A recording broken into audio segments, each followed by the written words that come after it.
Thoughts on the Eric Yanaki training style? Actually, this one I want to touch on only because I like the guy. You know when they start, I like the guy, they're going to say some mean shit after that. They never start with like, I like the guy, and he's super sick and his training is sick. He's about to say, I like the guy, but he's an absolute clown. So let's see what he's got to say.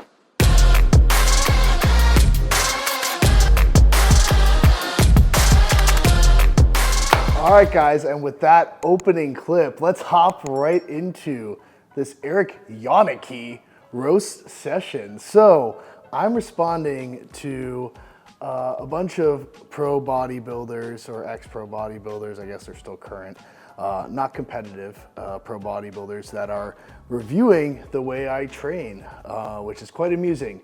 And no hate meant in this. I'm just going to give an honest analysis. I got this sent to me by a few people and they were like, did this piss you off? And I was honest and I said, no, it didn't piss me off.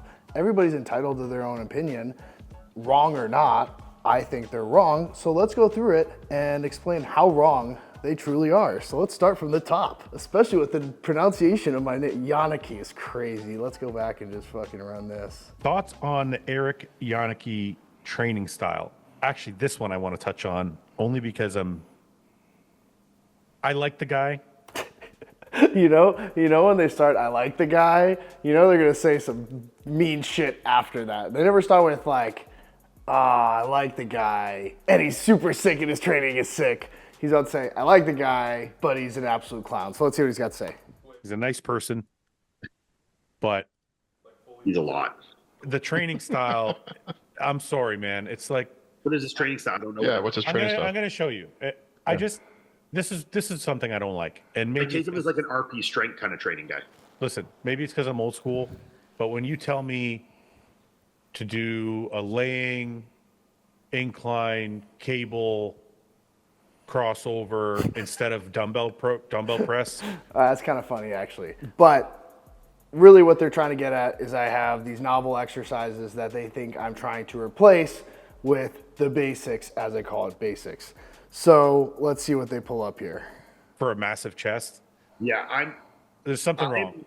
I am strictly in the camp of believing that guys that are that good at bodybuilders, especially when they're guys that are very savvy with social media like Eric is. He has a huge following. He's making apps. He does YouTube. Speaking of which, I do have an app that just got released. So if you guys want to work out more like me and less like these guys, full caveat, I do respect the hell out of these guys. I love Fouad, Ian. I've never gotten to meet frickin' Seth, but amazing bodybuilder, amazing business person. So no hate to these guys. We're talking strictly training methodology here. But yeah, so if you guys want an amazing app to work out on, fully structured, I go through every single exercise and I show you exactly the nuances, do's and don'ts, common mistakes. Go and check out the link in the description. Trying to separate themselves to people think that they have some kind of answer or some kind of unique take on things versus just someone saying, do squats, bench, and deadlift. And that's like, well, that's not good enough. I'm already doing these and I'm not changing. So they want to think that this is the answer. And I think that sells very well. So I think a lot of these guys. All right, I'm going to respond to that. Every single exercise I show on my Instagram, I do myself. I would never, ever show an exercise that I don't believe in on my social media just for clicks and likes. That's not something I would stand for.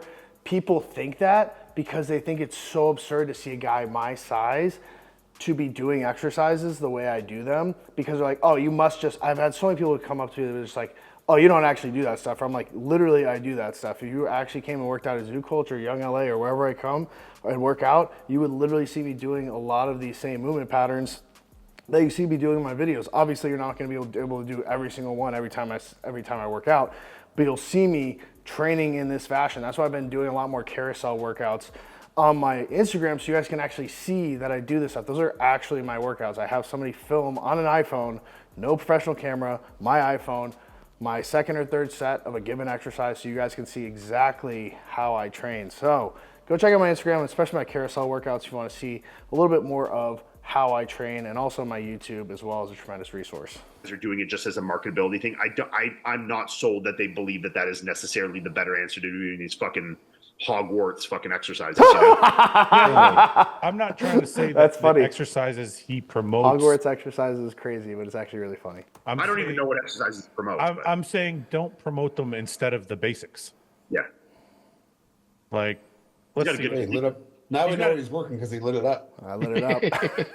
We didn't know until he No, lit it up. he's got a good physique. He's a big guy. is. Like, Oh, that's a crazy movement pattern, guys. Tricep pushdowns. Oh, overhead extensions with a stretch. Oh, it's crazy.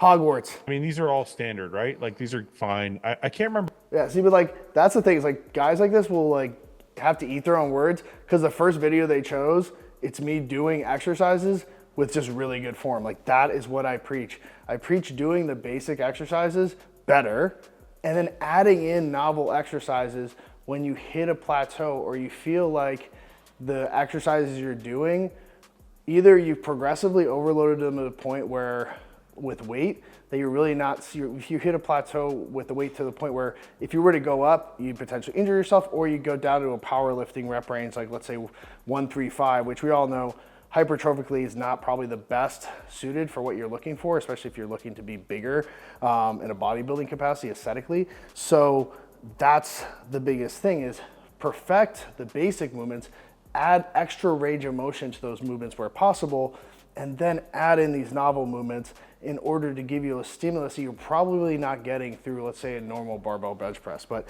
let's see the one they pick out for me here. Remember what it was that I saw, and I was like, come on, don't do that. It might have been this. Don't do that. Your chest not growing, right? So then he's like, don't do incline press. No, I didn't say don't do incline presses. It says it right there in the fucking video. Don't do explosive incline presses. You see me literally with bad form and I'm just throwing the bar around. That's exactly what I'm speaking to. It's not doing the basics. It's doing the basics better. And so I'm sure they're going to rip me to shreds for these exercises I have in here. Incline? No, do this cable thing. That's bad advice. But this is what I'm saying. It's like, I understand that you're trying to show people a different way, but don't say don't do presses. That exercise, I see people do Say do your presses and then try this afterward. Okay, so they literally have the video open right here. They're ripping me to pieces. In the video that they're looking at, the caption is open. It says, major takeaways, basic pressing exercises in all caps are not inherently bad or ineffective. What?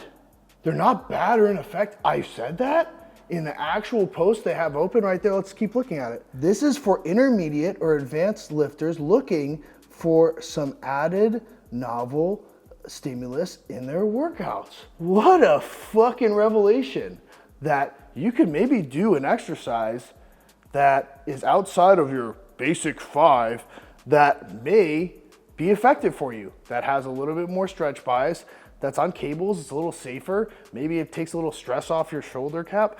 All of these things, I explain it in the caption. Nobody wants to read, nobody wants to pay attention, and everybody just wants to rip something that they don't understand to shreds because they've never tried it. Every single pro bodybuilder that has come and trained with me has literally messaged me after 1 week, 2 week, 4 weeks and said, Eric, you training me like that has changed the way I think about working out. And I'm using a lot of those techniques that you taught me in all of my other exercises and workouts, and it's helping me so much. It's not that they've taken my training style or my exercises and just done them verbatim. What they've done is taken some of the principles I taught them, done a little bit more of it. So it's not meeting me exactly where I am, but it's a little bit closer where I am. And they said it's been so effective for how sore they're getting, how little they're feeling their joints, all of these benefits that are coming from these small changes. So what I'm not telling you to do is change up your whole fucking workout plan. What I'm telling you is to use your brain a little bit, just a hair, and start to do exercises in a way that's a little less dangerous. Like, for example, I had a message thread with these guys after this, and I said, okay, Mikey from the Trench Winds just tore his pec. What do you think about that? Do you think that if they trained a little bit more like me, this may have been a little less of an issue? And he said, oh, it's 1 in a million, bro. Like, that only happens here and there. I'm like, dude, this shit happens all the time. What if I were to tell you that they would have had similar, if not better effect in terms of chest growth and stimulus if they took a camber bar increase their range of motion by 6 to 8 inches and then used, let's say 275 instead of 585, nearly 600 pounds. They're like, no, I don't believe in that. I'm like, what? How could you not believe in that? It's because people don't understand physics. What happens is when you get to here and then you go back to here with, let's say, a camber bar that wraps around your chest, from a physics perspective, and they're not gonna understand this, it's hard, I know. Bear with me. As you increase the angles of the levers, so you stretch more here, you bring this farther back, that 275 becomes much harder to get from that point back all the way to the top position. And the reason for that is because we're maximizing the angle of our levers here, shoulder joint, elbow joint. We're using less load. We're stretching the tissue as we train, keeping it longer and healthier, and driving just as much stimulus with less weight. I know it's so hard to wrap my brain around, but it's science, guys. And it's not as hard as you may think. I'm not saying that you can't do the base exercises. What I'm saying is do a dumbbell press instead of doing it like fucking this, do it like this. And let's just take a look. 5 seconds ago, I pulled up the first chest workout I could find for Fouad. Wasn't cherry picking, first thing I found. This is Fouad 2 weeks out from a bodybuilding competition. This is what his presses look like.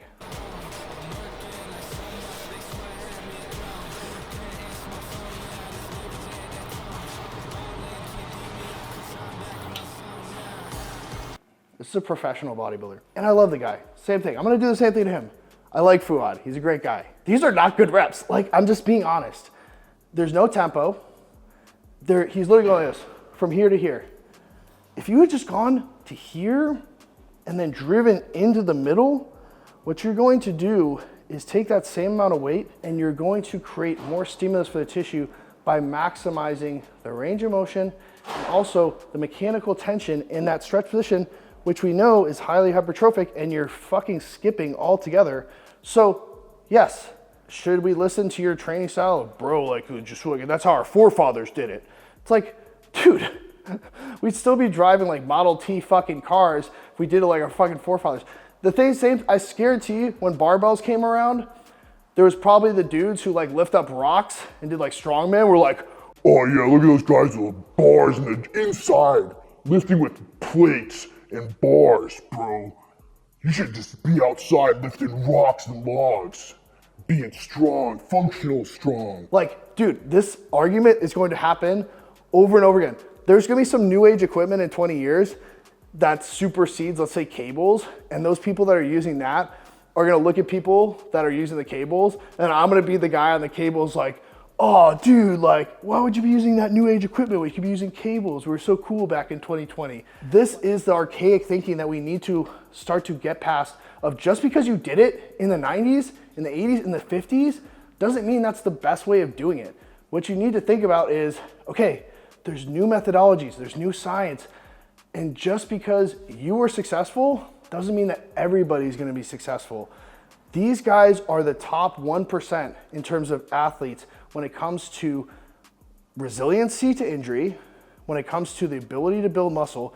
These guys are the 1% of the 1%. So for them to say, oh, it worked for me, and even for me to say it worked for me, is not fair. It's scientifically backed, and it's gonna keep you safer. And like, all of these things is the way I think about training, is how do I maximize stimulus while minimizing injury risk, not only acute, meaning when you're gonna get injured like Mike in a very like compound situation where you're trying to go for one rep, and also chronic. We're talking about 10, 30, 20, 30 years online. How is your body gonna feel? I'm very confident the way I'm training, I can do it until I'm like 40, 50, 60 years old. All right, let's go to Seth's training. Let's see how he's training. Stretch training.